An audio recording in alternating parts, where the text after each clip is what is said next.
Hello there, and welcome back to Artful Design TV plays Discovery Tour Ancient Egypt.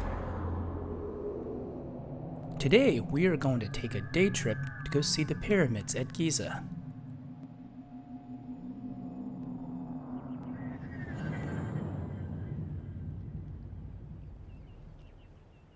We currently stand on the south shore of Lake Mareotis, and on the far side of the lake we can see ancient Alexandria, where previously we had scaled the lighthouse and visited the Great Library. First, we will need to get to the pyramids. Let's dive right in.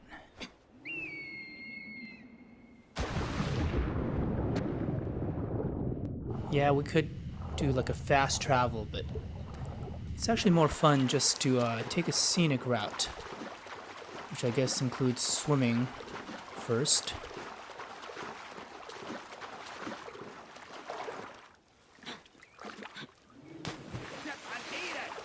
Oh yeah? That's very helpful. Thank you. I'll take that and borrow your boat.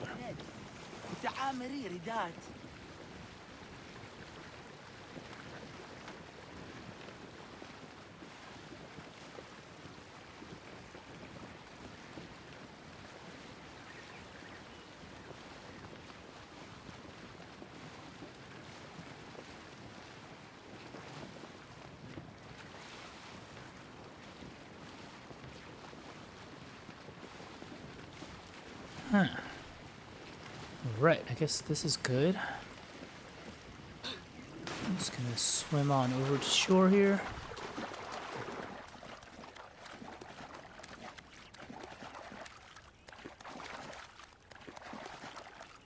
Seems like a nice morning.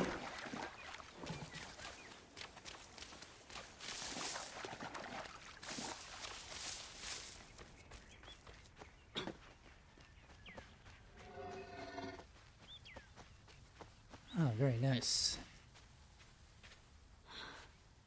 What in the world? Is that a hippopotamus?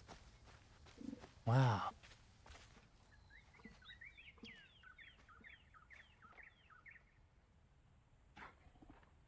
And yes, I'm really glad this is a virtual tour because hippopotamuses can be rather dangerous.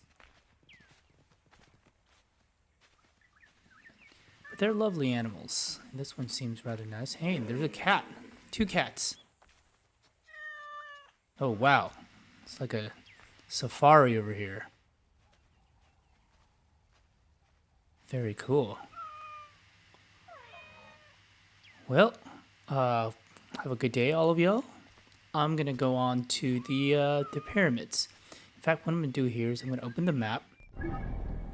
And let's see, we're gonna head to right here. So I'm gonna just call a horse. Where's our horse? Ah, there she is. And let's go to our marker.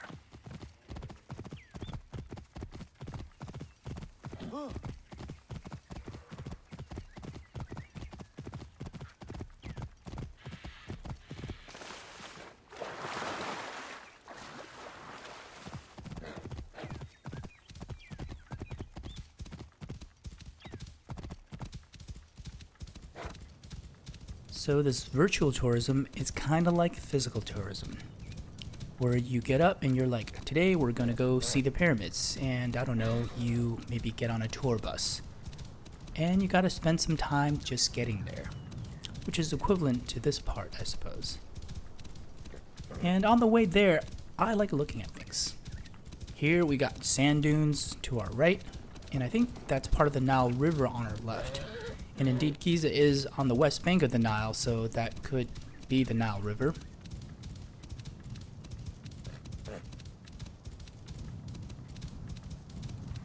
And we see the pyramids in the distance. By the way, these distances, I believe, are drastically rescaled for the game in Discovery Tour. I mean, Giza is not 5 kilometers away from Alexandria. It's more like 200 kilometers. It's a really nice morning.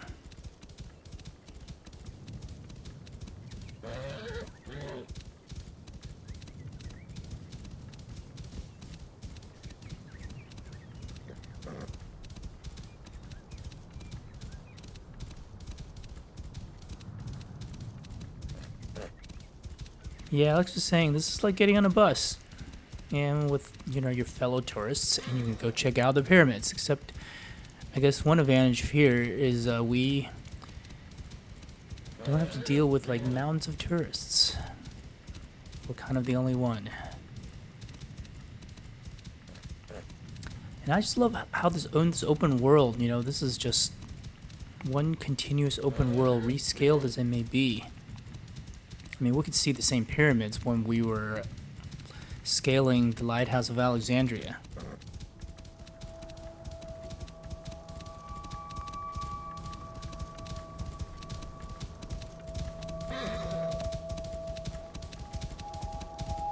Ooh, I love that sound.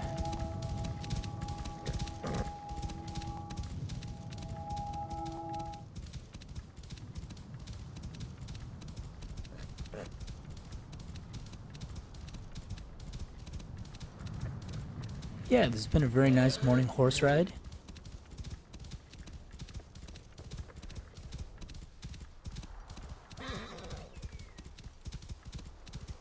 In fact, I'm gonna run up the rest of the way.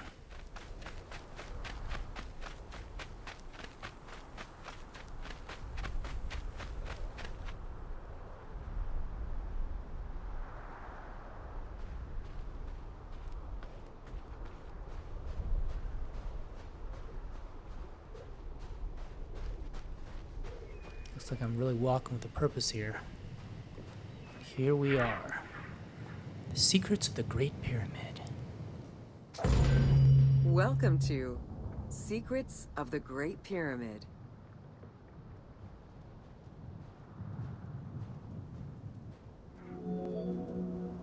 Built around 2550 BCE, the Great Pyramid of Giza is considered one of the most iconic structures of Egypt. It is the biggest of the pyramids and the only one of the 7 wonders of the ancient world still standing. The numbers associated to the Great Pyramid of Giza are impressive. A workforce of over 20,000 people, 6 million tons of stone, and 20 years of construction. It was a massive undertaking for a pharaoh's tomb. Wow, I love the setting sun there.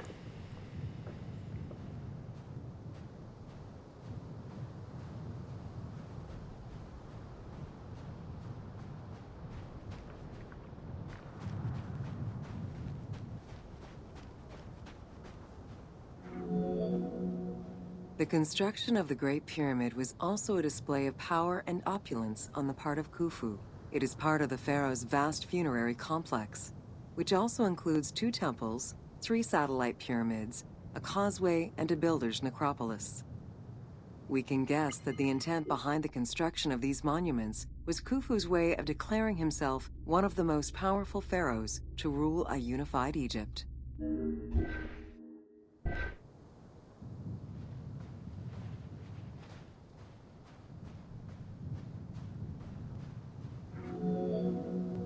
New insights into engineering and ancient Egyptian culture are still being revealed over 4,500 years later. For example, a recently unearthed papyrus offers a glimpse into the life of a tradesman at the time of the pyramid's construction. Also, a logbook belonging to a team leader during the building gives details on the craftsmen, their work schedules, and the raw materials required.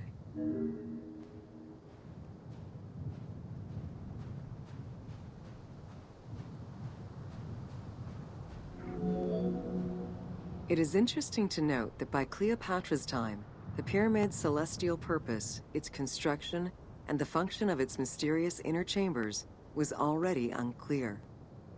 Today, it is only through dedicated research that we have begun to grasp some of the Great Pyramid's mysteries. So let's take a moment to reflect on something, maybe as we fly around. One of the interesting perspectives that you may have picked up in like a world history class is that the stretch of time between the construction of the Great Pyramid and the reign of Cleopatra is greater than the distance between Cleopatra's time and our own here in 2020. In fact, there's a timeline here where we can see the pyramid's construction circa 2550 BCE and the life of Cleopatra, who died in 30 BCE.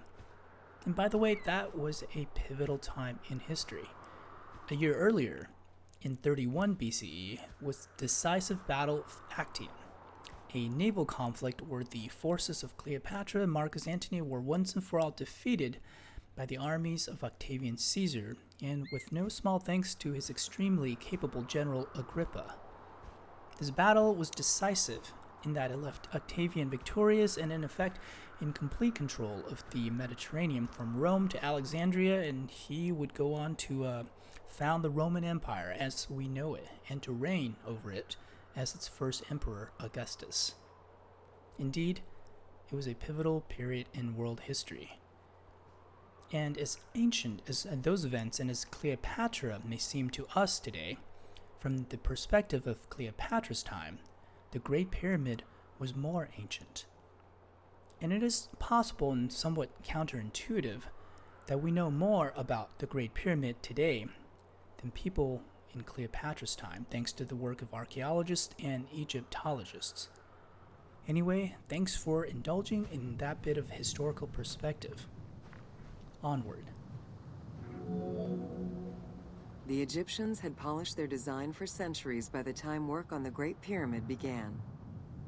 Intended as a tomb for Khufu, the Great Pyramid's structural design has been considered to be nearly perfect by engineers and historians ever since.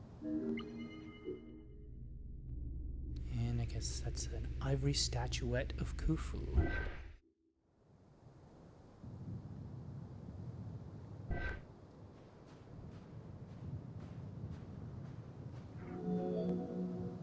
Precisely oriented north-south to the 4 cardinal points of a compass, the length of each side of the Great Pyramid at its base was 230 meters, and its original height was 147 meters. The pyramid is a mere 0.05% error away from being a perfect square.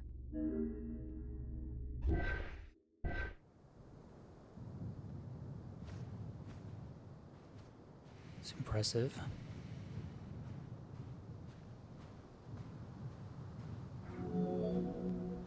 In order to achieve the shape of a true pyramid, the design required many considerations in the planning phases, as well as precision during execution.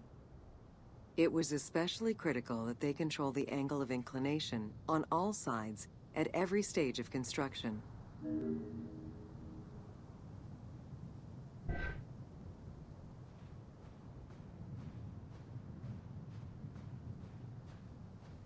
And of course, we're gonna climb this thing. Materials for the Great Pyramid consisted of quarried limestone blocks, weighing between 2 to 15 tons each. The methods of moving these blocks into place is still debated by architects and Egyptologists. The precision of its design in an age with only soft metal tools, as well as the enormous scale of its construction, make the Great Pyramid one of the most impressive feats of human engineering.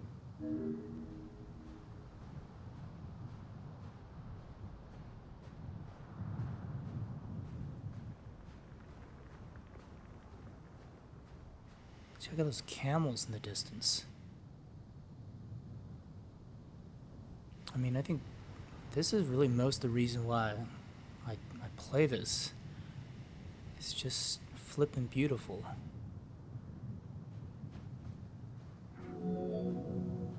It's estimated that it took between 600,000 and 2 million blocks of stone to build the Great Pyramid. Experts calculate it would have required men to move 12 blocks every hour around the clock for 20 years to place the 2.3 million stones the monument is made of. 2.3 million stones. Dang.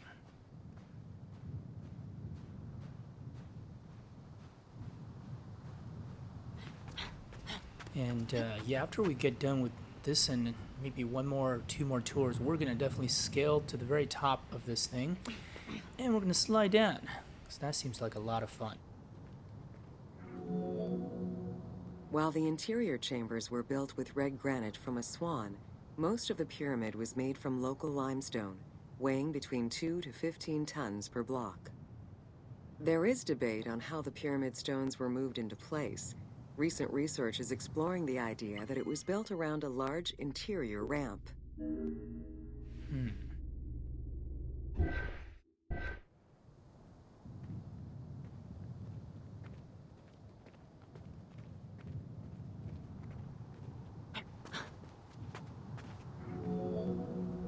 The recently discovered logbook confirms that the high-quality limestone of the outer casing was brought by boat across the Nile from a quarry in Tura. Once complete, the smooth white polished stone of the Great Pyramid would have reflected the sunlight like a beacon, earning it the name the Horizon of Khufu. Yeah, Horizon of Khufu.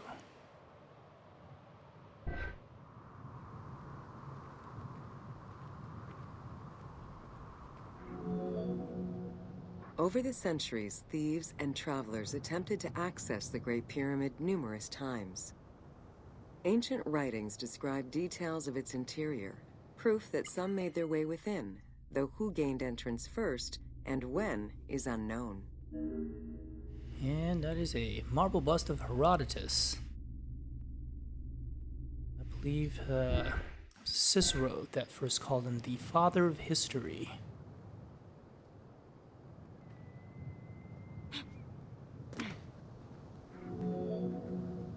The main entrance of the Great Pyramid is located 17 meters above ground level.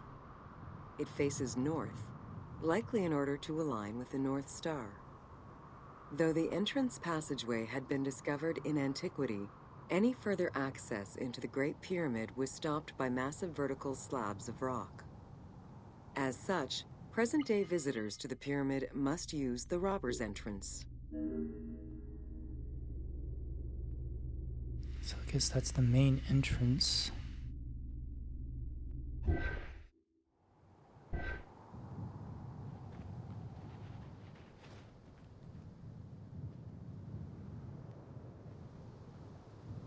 Wow.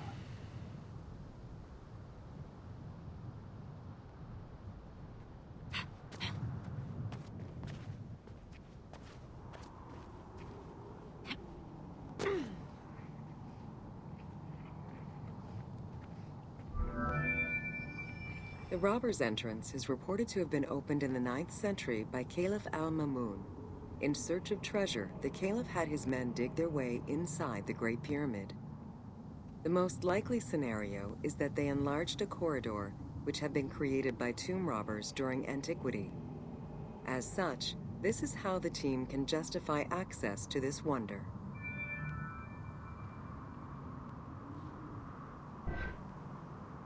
I guess we're going in.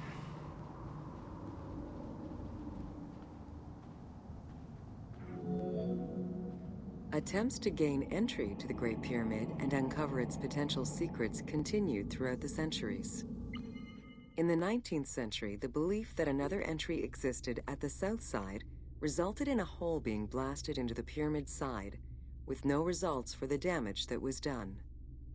While the search is still ongoing today to uncover more hidden rooms and passageways, conservation is the primary concern of all such efforts. Right. I think we should keep going in.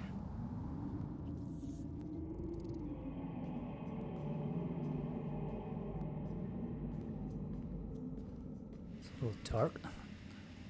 It's time to take out our lighter.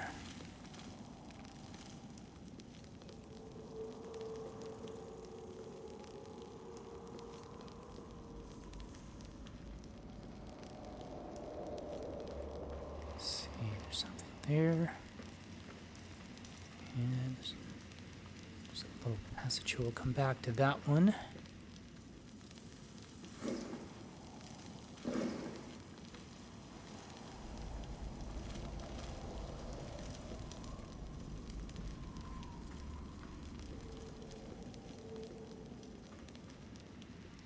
kind of crazy that, this is inside the Great Pyramid.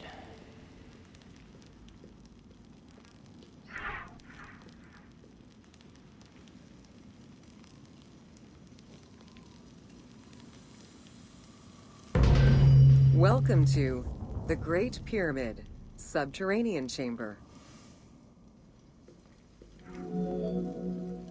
From the original entrance of the Great Pyramid, there is a passage leading to the Subterranean Chamber.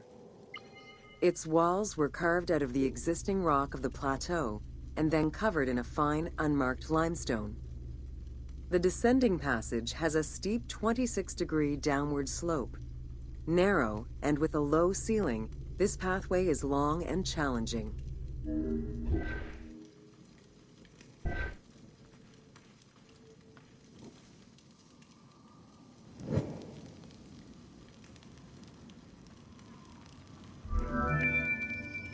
While the original passage was 145 meters long, the team reduced its length and made it both wider and higher.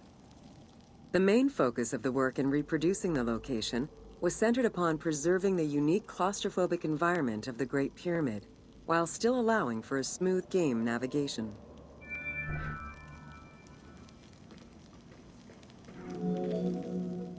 The well shaft was a 58-meter vertical passage that connected the descending corridor to the grand gallery above.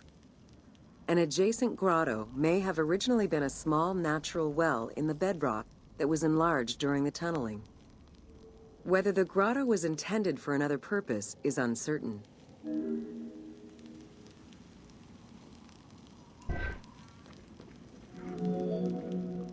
There is much speculation over the purpose of the well shaft. One theory is that the channel was cut or enlarged to supply air to workers in the descending passage. Another is that it was meant to provide an exit route once the work was done in the heart of the pyramid. Without the well shaft, workers would have been trapped inside forever when the grand gallery was sealed. The opening at the bottom of the well shaft was most likely sealed by exiting workers to camouflage the passageway.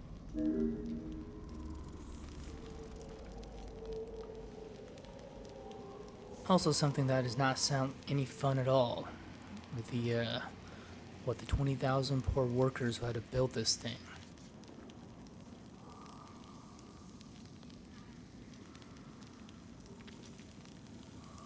Who knows how many of them perish? How much tension was put to actually ensure their safety, or even just, maybe it would have been easier and cheaper just to bury them inside. Who knows, but either way, that does not sound fun. What's going on in here?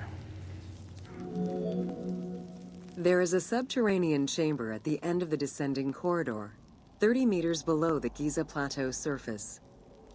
Dug directly into the bedrock, the space is wide with a ceiling 3 meters in height.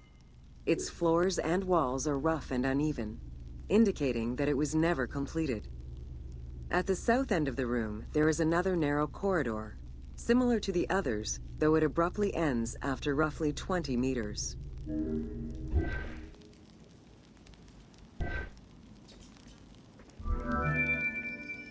The chamber also contains an 11-meter pit near the east side. It's unclear what this may have been used for. In the game, this well leads to a fictive underground complex containing key game-related mysteries. Well, let's check it out.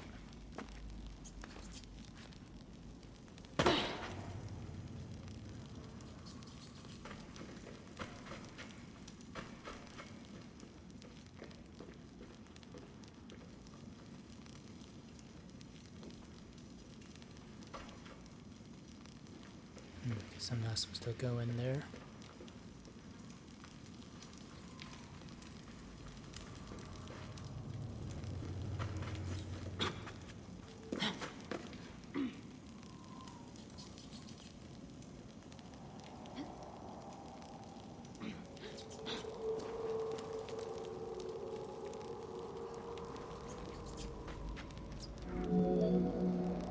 The Subterranean Chambers' original purpose remains a mystery.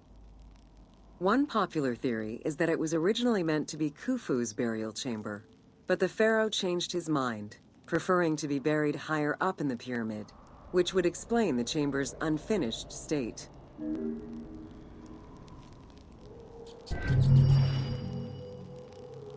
Right.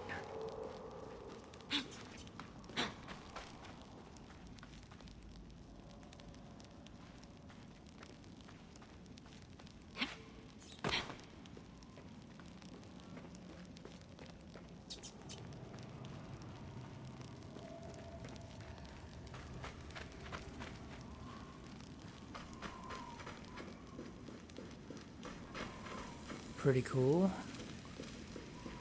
And a bit unnerving.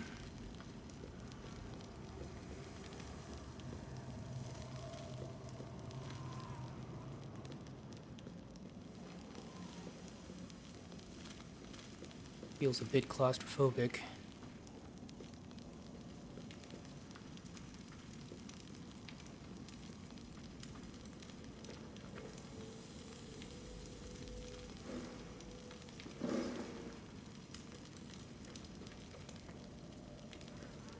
Right. Let's check out the upper chambers. Welcome to the Great Pyramid of Giza, Upper Chambers. At the entrance of the ascending passage are 3 granite flagstones estimated to weigh up to 25 tons each. They were used to protect the Great Pyramid from thieves. Undaunted by the granite blocks, the thieves simply dug into the softer limestone around them, thus creating the robber's entrance.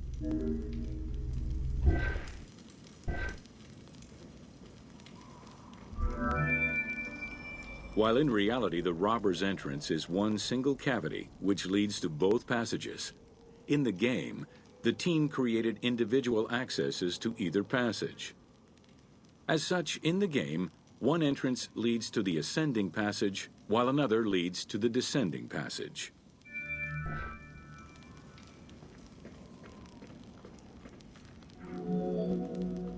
The ascending passageway of the Great Pyramid provides a direct path into the Grand Gallery and is accessed 30 meters from the entrance along the descending corridor. Both corridors have similar dimensions and are designed with the same 26-degree incline.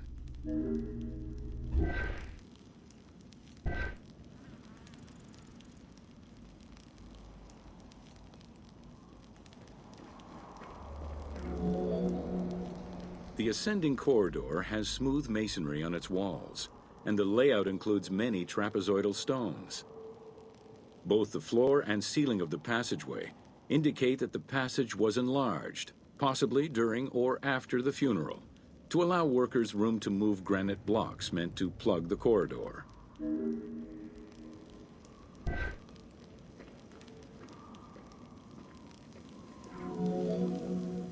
The Grand Gallery's purpose is still debated among experts.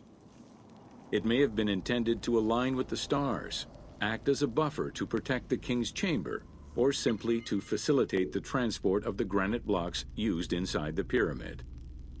Access to the queen's chamber was at the beginning of the Grand Gallery.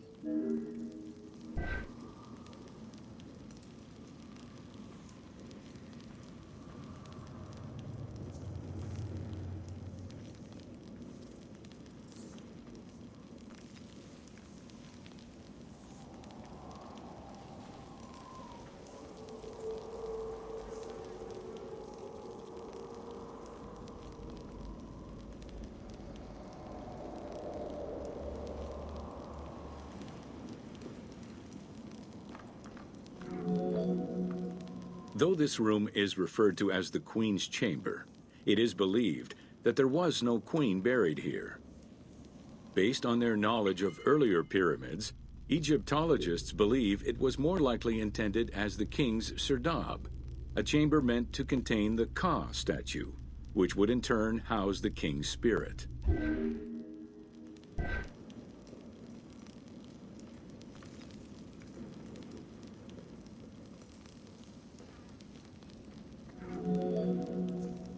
Situated exactly within the pyramid's center, on the east-west axis of the pyramid, the chamber has a vaulted ceiling and measures 5.7 by 5.2 meters.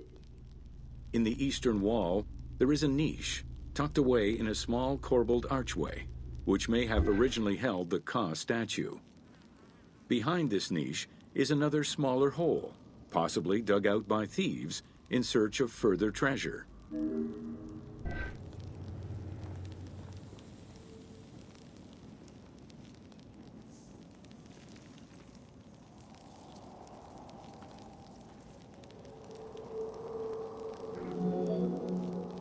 In the 19th century, 2 shafts were found running through the north and south walls.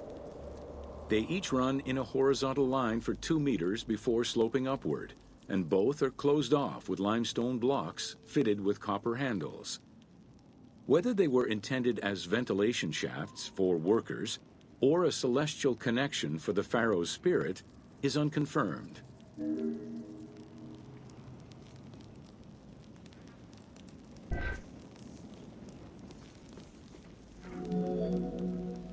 A recent scan of the room indicated the presence of an unknown cavity hidden behind the north face of the walls over the descending corridor.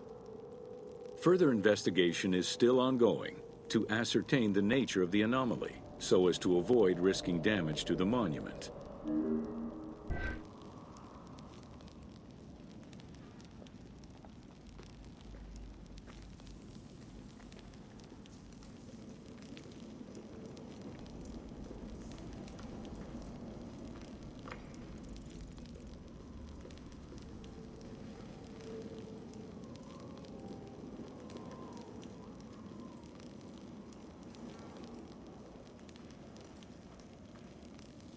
Even more close quarters here.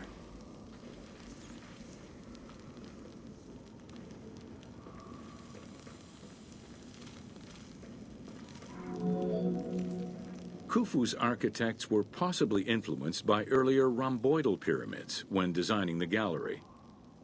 It is the longest corbelled vault ever built, measuring 47 meters long and 8.6 meters high. The walls were made to taper inward, allowing for better distribution of weight. As a result, the ceiling measures just over a meter wide at its highest point. Though this construction technique is present in other pyramids, few have the same precision and stability.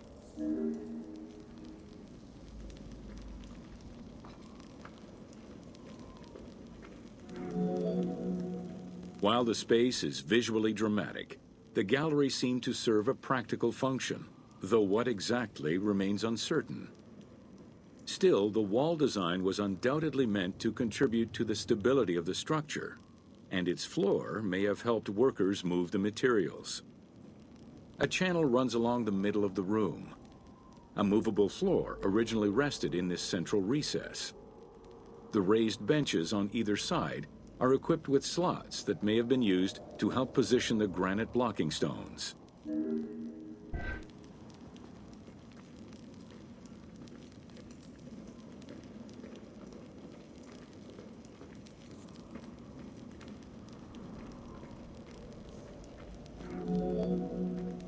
At the end of the Grand Gallery is the entrance to the antechamber leading to the King's Chamber.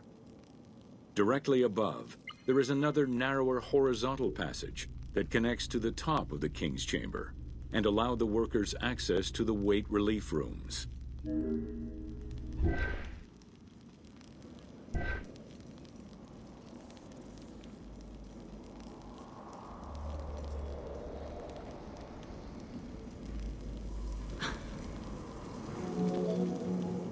The far end of the Grand Gallery leads to a small antechamber with a portcullis, preventing access to the King's Chamber. The portcullis was composed of 3 separate granite slabs. They were designed to be lowered into place and seal the chamber after the burial of the king.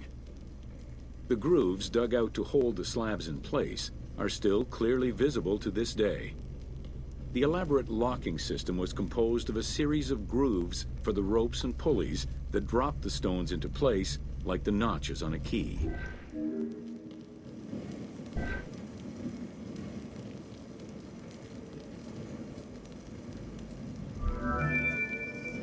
For the purposes of the game, the team elected to remove the portcullis slabs in order to grant the player access to the king's chamber.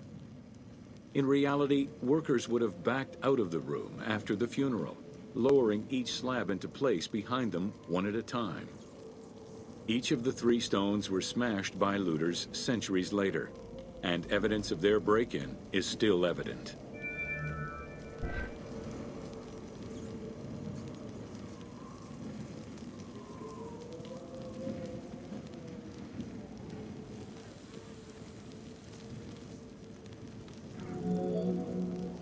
The King's Chamber is built entirely out of red granite. The King's Chamber measures 5.8 meters in height. It has an imposing cover of 5 stacked levels above, with granite beams weighing 25 to 40 tons each. The uppermost level is surmounted by a vault of stones, arranged in chevrons to bear the enormous structural load.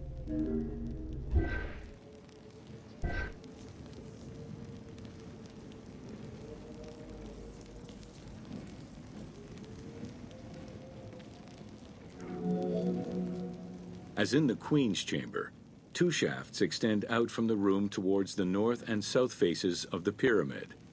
They measure nearly 64 meters until they are blocked by copper-handled granite plugs.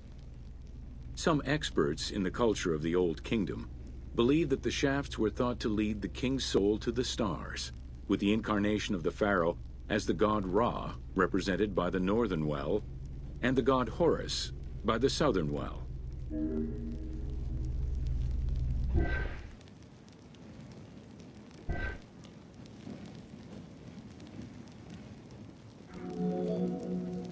There is a granite sarcophagus at the west end of the room, but it is the concealed construction inscriptions left by workmen on the roof's stones which verify this as the resting place of Khufu. The sarcophagus was recorded as being empty when it was discovered, and its design indicates that there was once a lid in place. It's possible that this sarcophagus is only a cenotaph in memory of the pharaoh, but was never actually meant to receive the body.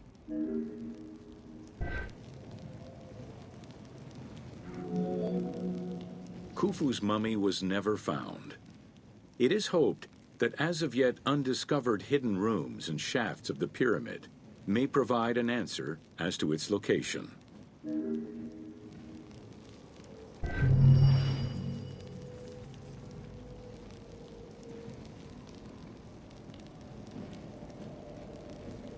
Interesting.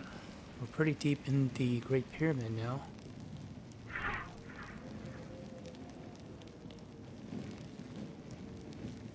Sure. Welcome to Jean-Pierre Houdin's theories.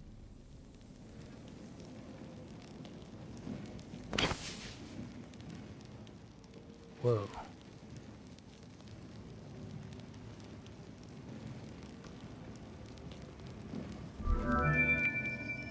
The team wanted to provide players with a sense of exploration and discovery, particularly within the Great Pyramid.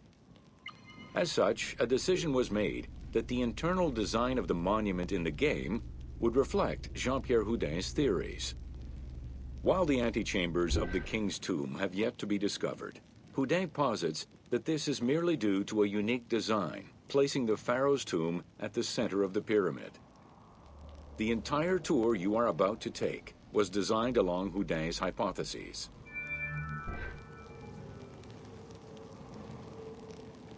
This room makes me feel like Scrooge McDuck, like I'm gonna just take a dive and swim among all this treasure.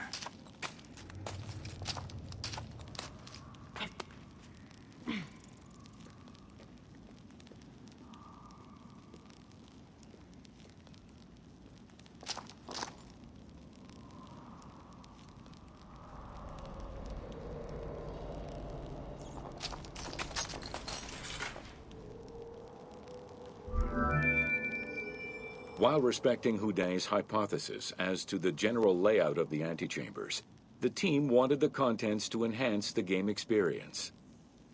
In regular royal tombs, the antechambers were filled with all the material goods needed by the pharaoh in the afterlife.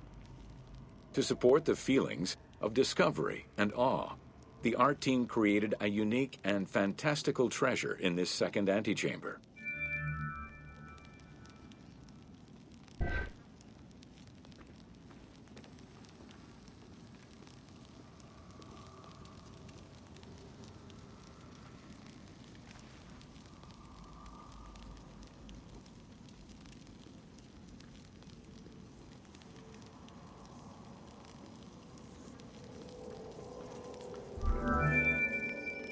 Houdin theorized that the ascending corridor and the Great Gallery were used by the workers to haul hoist the heavy beams above the king's chamber.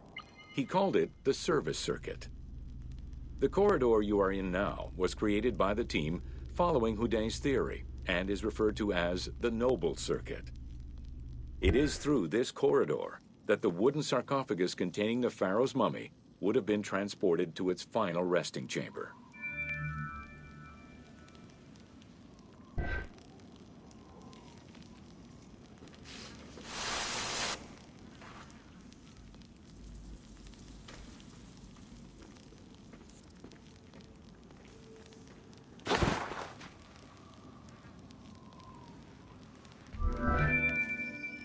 With this structure in mind, one can easily assume that the pyramid's entrance would have been connected to the two antechambers. Modern research has revealed that a cavity might be located behind the north face chevrons of the pyramid. As such, the team chose to create this area for the player to explore. Here is where Houdin believes that the priests and nobles would have exited the pyramid after the burial ceremony. You know, I like that. Sounds like there is a plausible way for the workers and priests to actually get out of here after the burial. At least I hope that was the case.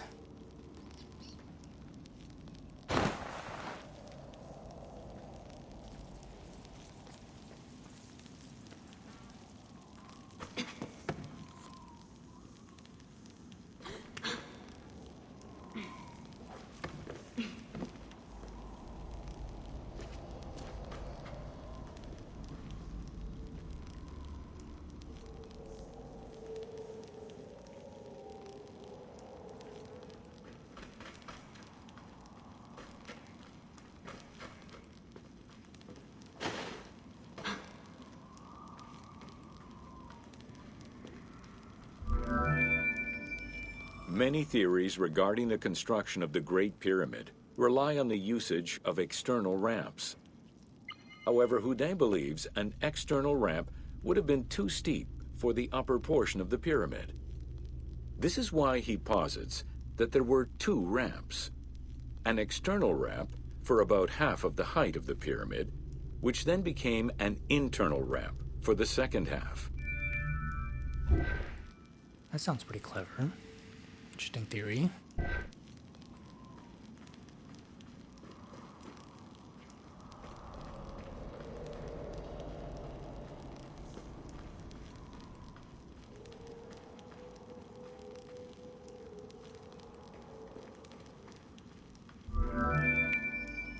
Houdin's theory states that this internal ramp followed the sides of the pyramid in an ascending spiral pattern.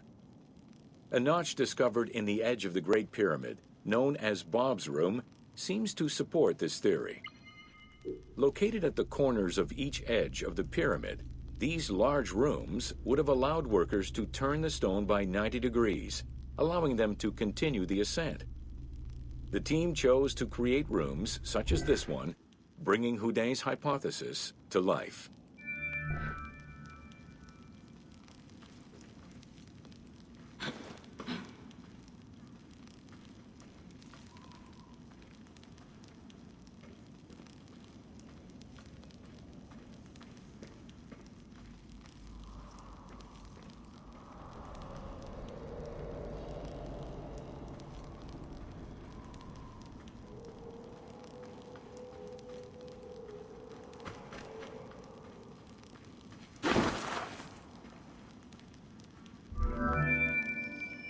This long corridor was the first section of the ascending internal ramp.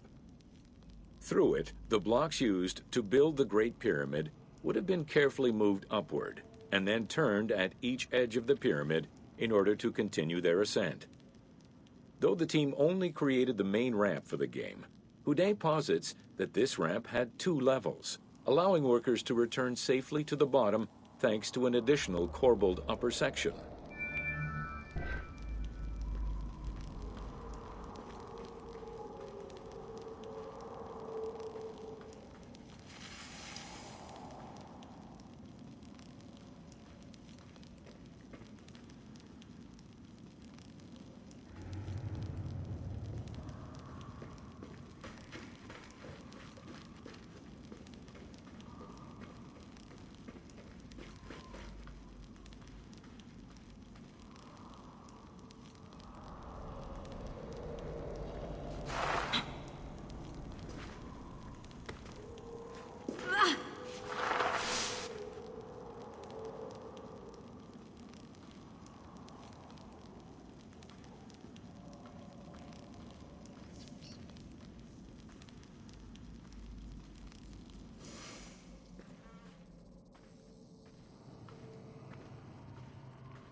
According to Houdin, the start of the inner ramp was located at the base of the southeastern face of the pyramid.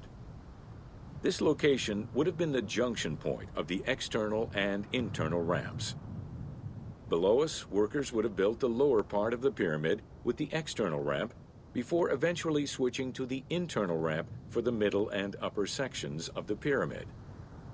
At that time in the process, they could have reused the material of the external ramp to fill the center of the pyramid, hauling the stones in through the internal ramp.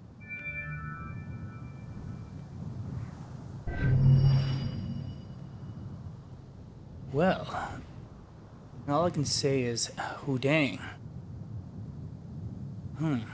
Right. That was super cool. I guess this is a good time to, I don't know, let's find a way up about over here.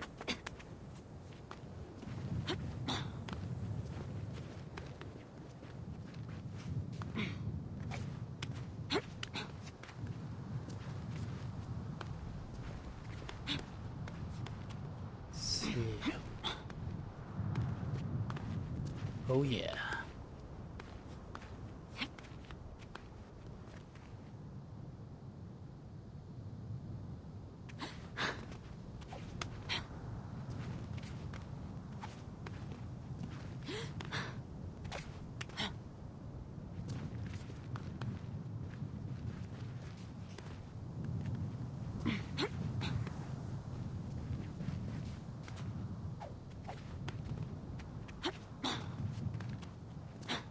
Not an easy climb.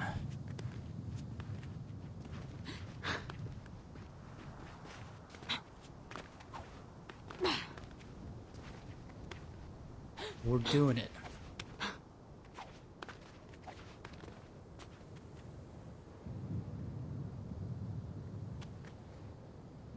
Pretty cool.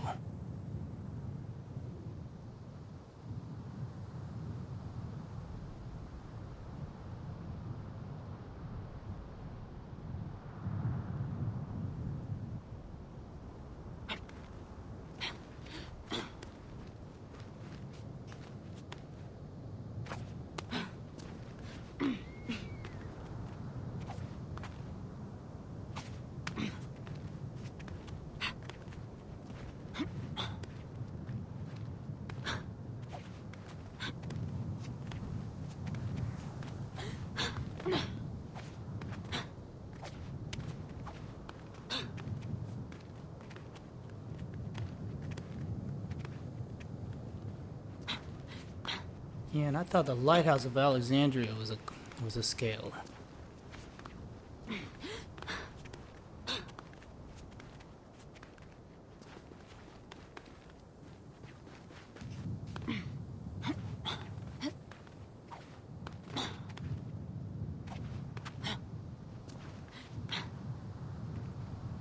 Getting pretty high up here. Just keep going.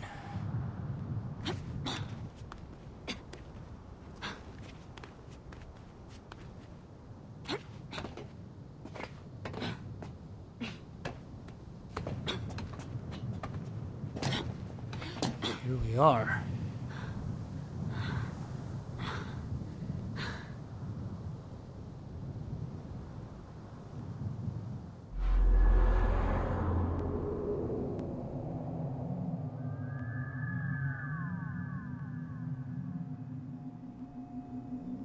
That is flippin' beautiful. Let's take a photo.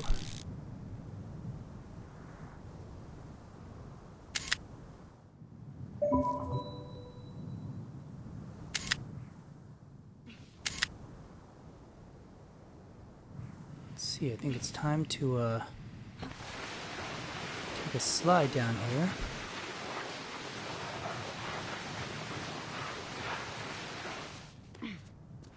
Oh yeah.